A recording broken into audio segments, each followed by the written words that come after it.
Typhoon Fung-wong Batters Yilan with record rainfall. Taipei boutiques caught selling 30 million new Taiwan dollars in fake luxury goods. Man attacks ex-Fujian urologist with knife at hospital. Japan would defend Taiwan if attacked. Thailand threatens to suspend Trump-brokered truce with Cambodia. Canada loses its measles elimination status.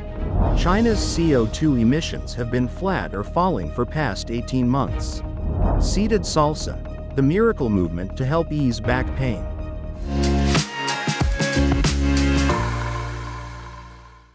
Hello everyone, I'm Oceana. Thank you for joining us on FUNDAY News. It is Wednesday, November 12th, World Pneumonia Day, and here are our top stories. And for today's Taiwan news, Taiwan's Central Weather Administration issued sea and land warnings for Typhoon Fung-wong, which brought record-breaking rainfall to Yilan. Suao saw over 300 millimeters of rain in 3 hours, flooding streets up to 1 story high. Nearly 200 residents were evacuated as authorities urged everyone to stay safe. 2 luxury boutiques in Taipei's East District were caught selling counterfeit Chanel, LV, and Dior goods, with police seizing nearly 600 fake items worth over 30 million NTD. 3 women, including the store owners, were charged with trademark violations after importing fakes from Shenzhen, China, and reselling them at triple the cost. A 30-year-old former Furen Catholic University student attacked ex-president and urologist Jiang Hansheng at the university hospital on the 11th with a concealed knife. Jiang suffered wrist and minor abdominal injuries.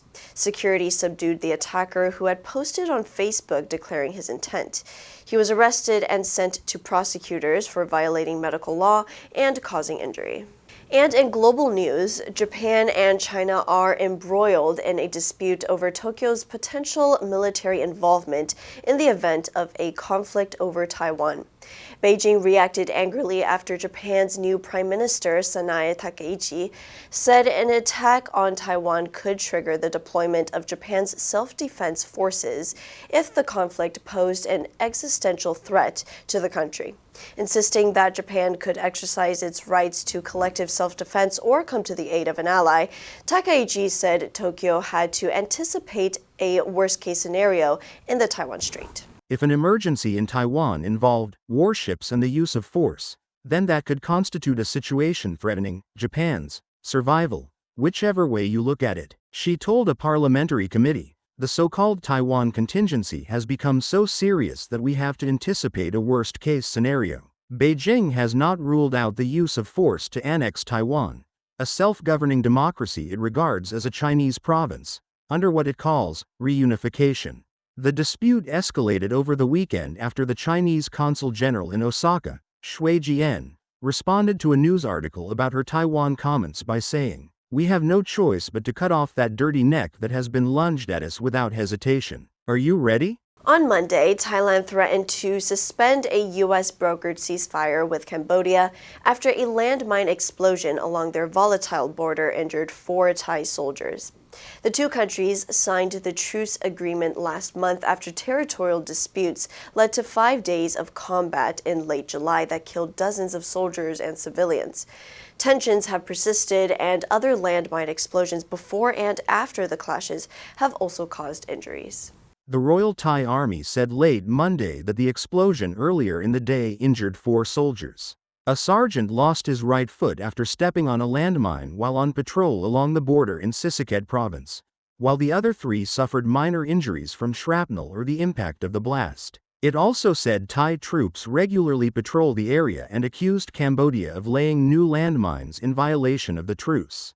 The Cambodian Ministry of Foreign Affairs denied the allegations, saying most mines along the border are old and have not been cleared.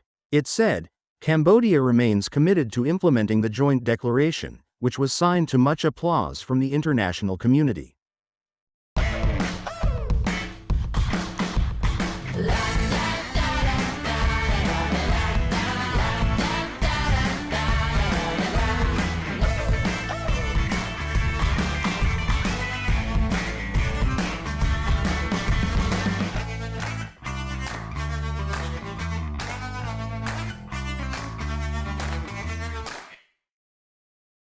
On Monday, Canada's Public Health Agency announced that the country has lost its measles elimination status, the first in the Americas to do so since the pandemic, and a potential warning sign for others.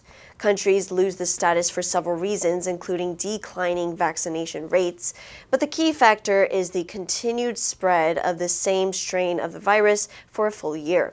Canada's outbreak began in October 2024 in New Brunswick, a province on the country's eastern seaboard. As of Monday, Canada's health officials had tallied 5,138 measles cases since the outbreak began. Officials will now have to develop a plan to get back on track, including improving vaccination rates and enabling better overall surveillance efforts. The country eliminated measles in 1998, 2 years before the U.S. The spread of measles in the Americas is not limited to Canada. As of last week, PAHO officials reported that there have been 12,593 confirmed measles cases across the entire region, which encompasses North, Central, and South America, 30 times the number reported last year.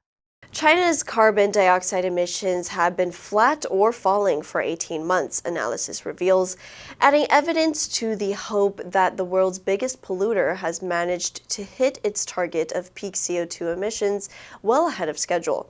Rapid increases in the deployment of solar and wind power generation, which grew by 46% and 11% respectively in the third quarter of this year, meant the country's energy sector emissions remained flat, even as the demand for electricity increased. China added 240 gigawatts of solar capacity in the first 9 months of this year, and 61 gigawatts of wind, putting it on track for another renewable record in 2025. Last year, the country installed 333 gigawatts of solar power, more than the rest of the world combined. The analysis by the Center for Research on Energy and Clean Air, CRE, for the science and climate policy website Carbon Brief, found China's carbon dioxide emissions were unchanged from a year earlier in the third quarter of 2025, thanks in part to declining emissions in the travel, cement, and steel industries. The findings come as global leaders gather in Brazil for COP30 amid growing urgency in the fight against the climate crisis. Lower back pain is a chronic condition that affects hundreds of millions of people around the world. A simple exercise could be of big help. You know the feeling. You bend down to tie your shoelaces and experience a sharp, searing pain in the bottom of your back. Suddenly, you're part of a startling statistic, joining the estimated 619 million people worldwide living with lower back pain. Fortunately, there is a helpful exercise called seated salsa that may offer relief. One effective way to exercise the muscles in this region is to rotate the pelvis from side to side, causing the lower back to tilt in a gentle rocking motion. Studies show that movement can be a vital part of the healing process for back pain. To perform the exercise, sit up straight with your feet firmly planted on the floor. Bring your legs together so your thighs remain parallel. While keeping your shoulders completely still, push your right knee forward while pulling your left knee back. Then switch, moving your left knee forward and your right knee back. Your pelvis should roll forward on one side and back on the other, much like in a traditional salsa dance. Repeat this movement for 1 minute. The answer for yesterday was B, insurrection. The army quickly suppressed the insurrection in the capital. Did you answer correctly? Now let's delve into today's news. Japan would defend Taiwan if attacked. Number 1, exercise. 行使运用. The president can exercise his veto power to reject the bill. Number 2, parliamentary, 议会的. The new law was passed after a heated parliamentary debate. Number 3, contingency, 意外事件. We must be ready for any contingency during the mission. Next, we have a multiple choice question for everyone to practice. Which answer would you choose? You can write your answer in the comment section, and the correct answer will be announced tomorrow. First established in 2009, World Pneumonia Day was founded by the Global Coalition Against Child Pneumonia. The purpose of the day is to educate and inform the public about the dangers of neglecting conditions that can lead to or are related to pneumonia. With more than 100 organizations involved, the day has been supported by Save the Children, the Global Health Council, and the Sabin Vaccine Institute. And that's all for today's FUNDAY News. Be sure to tune into FUNDAY News from Monday to Friday and click the link below to join FUNDAY for free. I'm your host, Oceana, and I'll see you next time.